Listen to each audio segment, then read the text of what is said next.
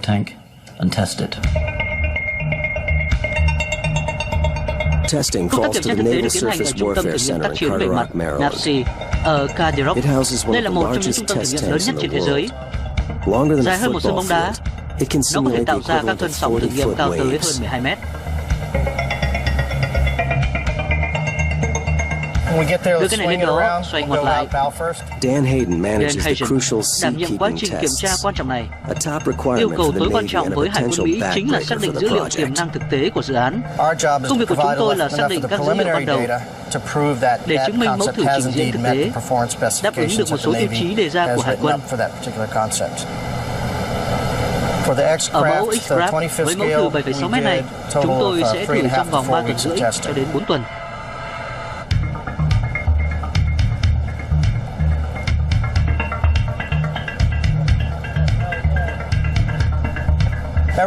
Kể từ năm 1960, chúng tôi đã tiến hành thử nghiệm trên các mô hình khác nhau.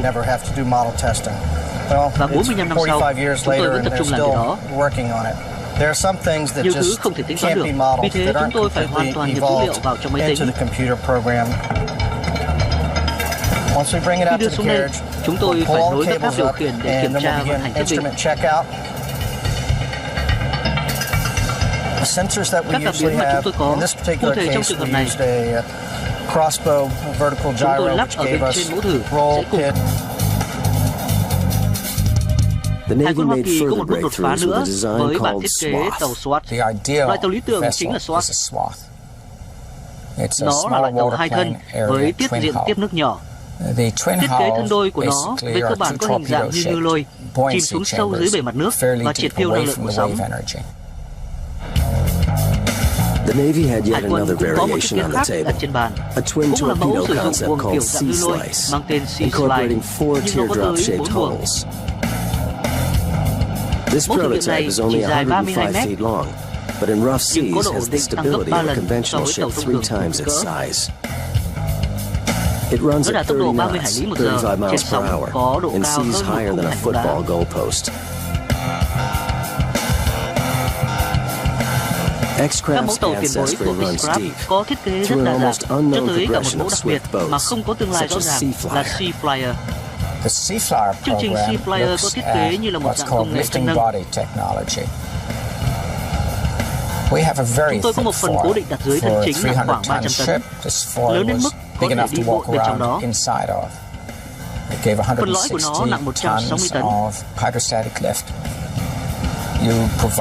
Nó đem lại sức nâng rất lớn ở sâu dưới nước, triệt tiêu năng lượng tiếp xúc trên bề mặt nước và phần thân trên của tàu được nâng khỏi mặt nước, giảm tối đa sự tiếp xúc với bề mặt. Sea Flyer's lifting foil raises the ship's body out of the water, and she rides the waves as if in a calm sea. But like the other boats, Sea Flyer didn't supply all the answers. The perfect Sea Flyer balance of không mang đến speed, câu trả lời thỏa stability, đáng. and payload Một for loại tàu hoàn hảo X-Craft's kết hợp mission tốc độ remained cao, elusive. ổn định và tải trọng lớn như X-Craft vẫn còn bỏ ngỏ. You're just starting today on this crew boat job. I'm not sure what. Synthesizing speed, endurance, and flexibility into a floating fighting machine fell to the English naval architect Nigel G. and Associates of Southampton, England. G's built a Lee Chang-ji reputation on là chuyên gia nổi speed, tiếng and về his tốc độ company's và công ty của portfolio ông đã thiết bulges kế with hơn over 140 chiếc tàu 140 tốc độ cao. ultra-high-speed vessels. What really drives Động lực của me tôi is đó là sản xuất ra những chiếc tàu có tốc độ rất lớn và có ngoại hình đẹp, ships and boats with a novel hull form, nhưng vẫn có thiết kế truyền thống và đẩy tới giới hạn tốt hơn, can go a little nhanh hơn faster, can be và a hiệu little quả more hơn. efficient than vessels that have gone before.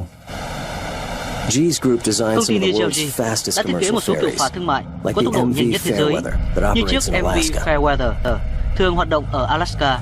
With any high-speed boat, the Với bất kỳ real chiếc tàu tốc độ cao nào, thách thức thực sự còn hơn cả cấu trúc của nó. Nó phải có một cấu trúc mang được tải trọng lớn, lướt song hành với những con sóng. Với X-Craft, họ muốn chúng tôi áp dụng những công nghệ thương mại dân dụng tốt nhất có sẵn. Họ muốn nó được quân sự hóa. Một chiếc X-Craft khác biệt hoàn toàn so với một chiếc phà dân sự. Nó mang được tải trọng lớn, tầm hoạt động xa, tốc độ nhanh. Hải quân muốn chiếc tàu phải có tầm hoạt động lên tới 4.000 hải lý trên biển mà không cần tiếp liệu. Đây là một thiết kế mà Nichijao hay bất cứ ai khác chưa từng làm thử. Chúng tôi đi đến kết luận là với tốc độ, tải trọng và tầm hoạt động cụ thể đó, thì thiết kế hai thân catamaran là giải pháp tối ưu. X-Craft phải di chuyển trên sóng cao 3,5 mét. That meant it could make its way Đó là down trở ngại rivers and mà ít tàu quân narrows, sự nào dám thử. crossing obstacles few fighting ships would dare.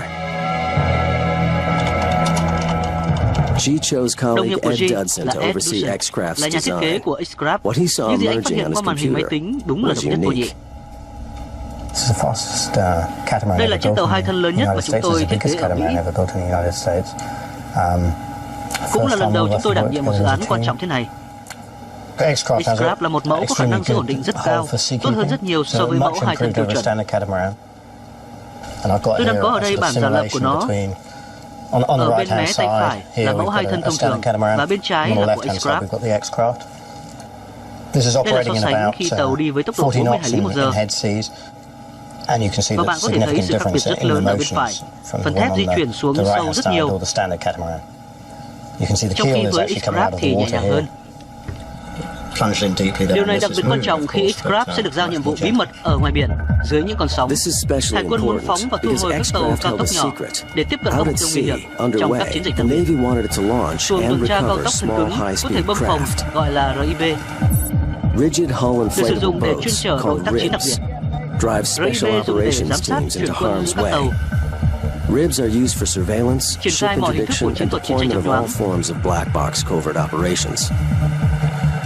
But launching and recovering Nhưng việc ribs thả và has thu never hồi been RIB attempted by a catamaran, chưa từng được thực hành trên tàu and this catamaran. proves to be a serious challenge for the British design team. Điều này đặt ra thách thức lớn đối với đội ngũ thiết kế người Anh. Vấn đề lớn nhất là phải biết được mức tải là bao nhiêu. Tôi có một đoạn video thử nghiệm nhỏ về quá trình thu hồi tàu cao tốc nhỏ ở cửa sau X-Craft. 11-meter rib or scale 11-meter rib coming into the back end of the X-Craft. This is taken in about a 3-meter sea. Ở mức sóng biển cao 3 mét, And you can see that as the bạn có boat thể thấy khi approaches, tàu nhỏ tiếp cận, it goes into the cradle, mức nước dao động rất lớn. and then the cradle is automatically retracted into the ship. Hiện tượng xâm Cavitation nhập bọt khí, is a phenomenon lan man cồn has spent his Ribbon career đã dành cả pursuing cuộc the đời need để for nghiên cứu speed. những con tàu cao tốc. What we would really like to Những have gì chúng is tôi a muốn là sự kết combination hợp của tốc độ cao, of high speed, good sea độ ổn định, keeping, high tải payload, trọng lớn long và range. tầm hoạt động xa. A lot of what we have to look at in the Rất nhiều design thứ of chúng tôi phải phân experimental tích để ships cho is ra một mẫu thiết kế thỏa do mãn cao our nhất best to với những tiêu chí đặt satisfy ra. these four features. Seakeeping means Seakeeping stability. có nghĩa The là độ ability to ổn định. remain steady Đó as là a sự ship ổn định crashes khi tàu through lướt qua waves những at đợt high sóng lớn speed. với tốc độ cao. Almost all of the Gần như energy tất cả năng lượng sóng biển tập trung of vào the phần sea tiếp is xúc với vỏ tàu. concentrated very close to the surface. So what Vì ship thế, những nghiên designers cứu over trong the suốt past hơn 50 năm 50 qua của years chúng have tôi done là is phân tán try to triệt tiêu sự decouple tiếp xúc này. the ship from the surface of the sea. The classic Giải pháp seakeeping truyền thống solution để giữ has tàu been ổn to định change là the thay đổi shape of hình the dạng ship's của thân tàu. hull. For X-Craft, Nhưng that với means entirely X-Craft, họ đã phải tính rethinking toán the lại thiết ship's kế hoàn design. toàn. Naval Các công trình architects sư have hải worked quân đã hard dành to nhiều tâm actually huyết để lift nâng the thân tàu boat lên above cao the khỏi mặt nước. seas. Tàu cánh ngầm The hydrofoil was part of a long là một trong evolution. những giải pháp đã xuất hiện từ This lâu. is a hydrofoil, Đây là a một mẫu tàu relatively cánh ngầm theo kiểu thông conventional thường dành cho tàu tuần patrol duyên. craft hull. The big Công nghệ technology tân tiến nhất là hệ is thống cánh the ngầm. foil system Khi đạt đến một tốc độ nhất định, nó sẽ nâng tàu lên khỏi mặt nước, làm giảm sự tiếp xúc của vỏ tàu với mặt nước. The Pegasus class of Các tàu cánh ngầm kiểu hydrofoils này were put into được đưa vào service trang by bị the cho Navy Hải in the quân late từ cuối năm 1970s. 1970. Powered by a single Với sức mạnh của động 17,000 cơ tua bin horsepower khí gas hơn turbine 17.000 engine, chiếc ngựa, they reached incredible speeds nó of có thể more đạt than tốc độ hơn 48 48 knots, hải lý một giờ. 55 miles per hour. The Navy has even Hải tried quân Hoa Kỳ cố disposing of gắng hulls tiến một bước xa entirely. hơn nữa. Hovercraft Tàu actually đệm ride khí a bubble of hovercraft trên air thực over tế the có thể waves, di chuyển hoàn never toàn tách trên touching những the con sóng water. mà không hề chạm vào nước. Another way of doing it is Một phương tiện khác nữa LCAC là LCAC. rises above the sea surface on Nó a có thể lướt cushion đi of trên mặt air. nước bằng cách tự tạo You một đệm can không khí clearly phía dưới see the flexible skirts that go và di all chuyển trên around đệm it không khí đó. to keep the air in as much as possible. LCACs are LCAC hovercraft là that một loại reach tàu đệm speeds up khí to 40 hovercraft, knots, có thể đạt tốc độ 45 miles tới per 40 hải hour. lý một giờ. Flying on a pad Lướt of trên đệm air không allows khí, them to loại ride tàu này có thể dùng directly để up triển on khai the những đợt đổ bộ beaches, nhanh, gồm các discharging hoạt động their thả hàng cargo hóa, of binh tanks, lính, phương trucks, tiện. and troops. The pursuit of the perfect shape Tham vọng for có một loại tàu có hình dáng X-Craft hoàn brought the hảo, Navy to one of X-Craft, the oldest đưa Hải quân Mỹ designs trở về known với to một trong những thiết humans, kế siêu the cũ nhất của con người. catamaran. Tàu hai thân, They modified a catamaran. commercial ferry Họ sửa đổi and một con created a phà thương mại high-speed vessel và tạo nên một called con tàu tốc độ HSV. cao mang tên HSV. Twin-hulled Tàu hai thân catamarans have big catamaran advantages, mang đến nhiều among lợi them thế cargo với tải capacity trọng and lớn, improved ổn định trên mặt seakeeping, nước, riding well di chuyển through tốt most qua những sea đợt sóng states. lớn. Seagoing Con tàu khổng lồ giants như thế like này these có thể carry chở tới nearly 1.000 quân, 1,000 troops, and their và độ ổn seakeeping định của nó abilities are được much lực lượng hành appreciated bộ by Mỹ đánh Marines giá rất battling cao. seasickness. The Navy Quân wants đội to Mỹ build muốn the xây dựng một lớp fastest tàu nổi với warship tốc độ nhanh nhất afloat. thế giới. They wanted to charge Họ muốn through có một loại tàu 8-foot có thể đạt tốc độ seas at tới speeds 60 hải lý approaching một a giờ. mile a minute. Carry Có remote thể mang các cảm biến sensors, điều khiển từ xa, swap có out các mô đun weapons tùy as biến theo missions các nhiệm vụ khác change. nhau, Literally có thể triển khai chiến morphing thuật from chiến tranh covert chớp nhoáng trên thực operations tế to a launching cùng với pad trực for thăng mang theo helicopters tên lửa and tấn công. missiles. Được Run vận by a hành bởi một skeleton thủy thủ crew, đoàn but capable of và có delivering thể a triển khai nhiều nhiệm vụ multifaceted tấn công nhanh. assault. Nghe It thì có sounds vẻ like như là một mission nhiệm vụ bất khả impossible. thi. In the Quân đội Mỹ đã military, tiến hành các X thử nghiệm stands mở for rộng. experimental, and Và X-Craft is the X-Craft ship là chiếc designed tàu to được thiết break kế the để có mold thể of the triển blue khai nhiệm vụ water ở navy. những vùng biển sâu.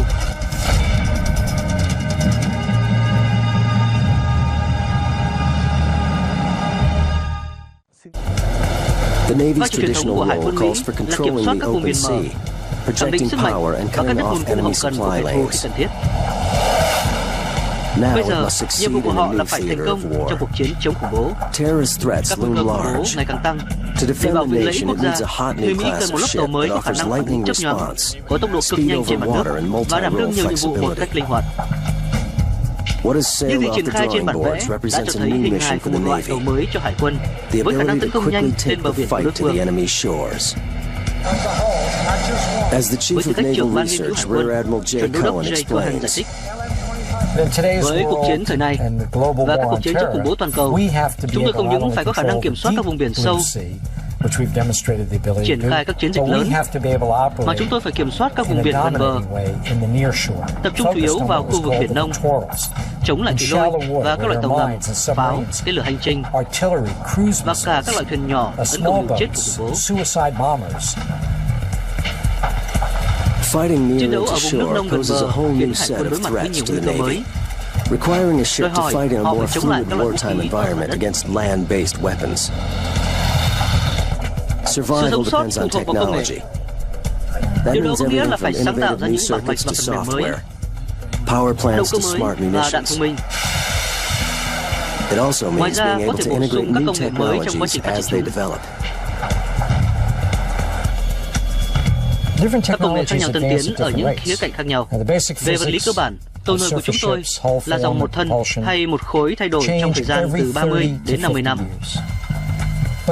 Các loại radar, cảm biến, sonar, các loại vũ khí mà chúng tôi sử dụng, từ súng tới tên lửa cho đến vũ khí năng lượng cao, chúng ngày càng tân tiến.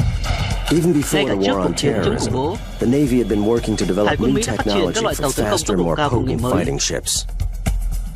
Office Nhân of viên phát Naval triển dự Research án của Program Ban nghiên cứu Officer Hải Paul quân